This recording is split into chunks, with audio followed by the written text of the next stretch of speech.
कृष्ण जन्माष्टमी पर हमारी YouTube family को राधे राधे।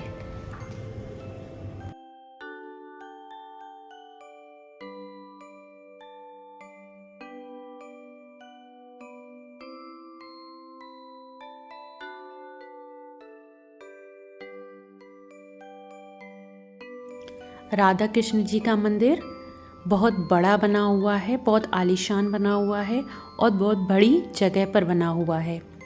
यहाँ पर विभिन्न झांकियाँ बनाई जाती हैं और ये सब झांकियाँ देखने में बहुत सुंदर लगती हैं। ये लगभग 3 दिनों तक लगी रहती है और जिस दिन जन्मोत्सव होता है उसी दिन 12 बजे कृष्ण जन्मोत्सव के दिन यहाँ पर पूजा अर्चना और भजन कीर्तन होते हैं और रात के 12 बजे बहुत से श्रद्धालुओं की यहाँ पर भीड़ उमड़ती है और कृष्ण जी के दर्शन करते हैं, झांकियों को देखते हैं।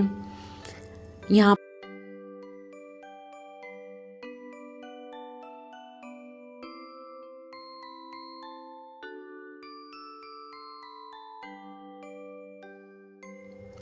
इन झांकियों के अंदर मूवमेंट करते हुए दिखाया गया है ताकि वो सजीव दिखें और कृष्ण जी ने जो जो जन्म लिए, जिस जिस जन्म में उन्होंने जो भी अच्छे अच्छे काम किए और उन्होंने जो जो रूप धारण किए, वो सब इन झांकियों के द्वारा श्रद्धालुओं को दिखाया गया है कि कृष्ण जी ने कितने अच्छे कार्य किए अपने जीवन में और उन्होंने किस किस रूप में जन्म लिए।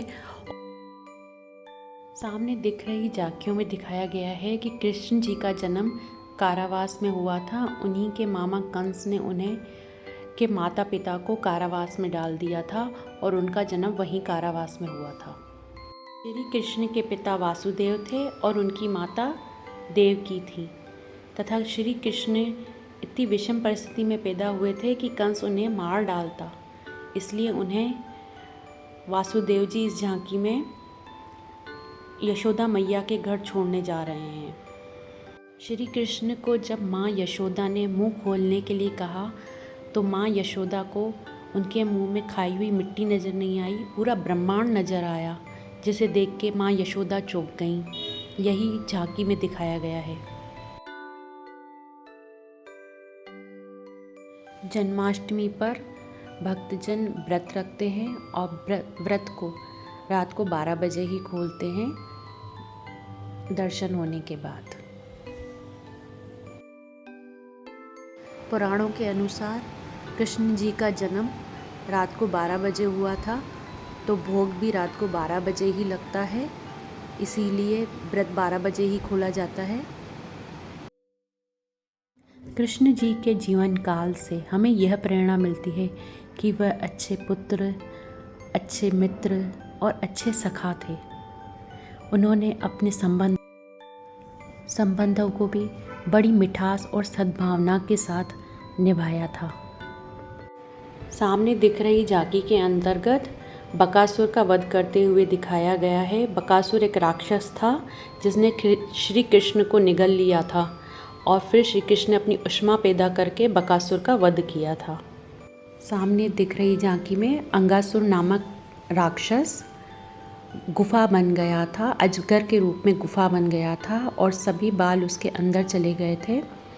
फिर श्री कृष्ण ने उसके गले में पहुंचकर अपने आप को बड़ा करते गए और इस तरह से उसका वध कर दिया। और इस सामने वाली झांकी में सखा संग श्री कृष्ण जी माखन चोरी करते हुए दिखाए गए हैं कि वो किस तरह से चुरा चुरा कर माखन खाते थे, अपनी लीलाएं दिखाते थे, जैसे नटखट बाल गोपाल दिखाते हैं अपनी नटखटपन। कंस ने ही पूतना को श्री कृष्ण जी को मारने के लिए भेजा था। जब पूतना ने श्री कृष्ण को अपना दूध पिलाने की कोशिश की तो श्री कृष्ण ने पूतना का वध कर दिया था और इससे उसका उद्धार हो गया था। इस झांकी के अंतर्गत कालियावर्धन और श्री कृष्ण जी का युद्ध दिखाया गया है।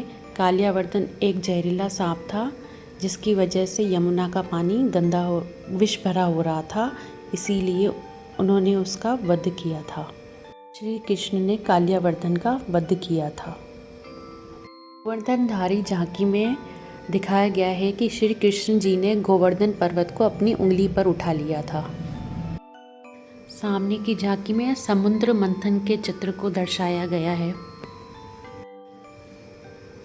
अब श्री कृष्ण ने कंस का वध किया, उसका दृश्य दिखाया गया है। और आगे की तरफ कौरवों और पांडवों के युद्ध में माता द्रौपदी जी की मदद करते हुए श्री कृष्ण जी को दिखाया गया है।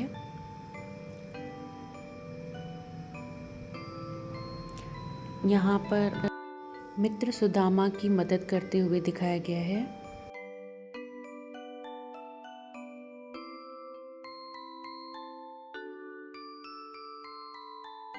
मेरे इसी YouTube चैनल पर नटखट रूई पर कोटा में प्रसिद्ध गोदावरी धाम का भी ब्लॉग है, तो आप सब लोग उसे भी ज़रूर देखिए और उसे भी बहुत लाइक कीजिए, शेयर कीजिए और प्लीज़ सब्सक्राइब कीजिएगा चैनल को।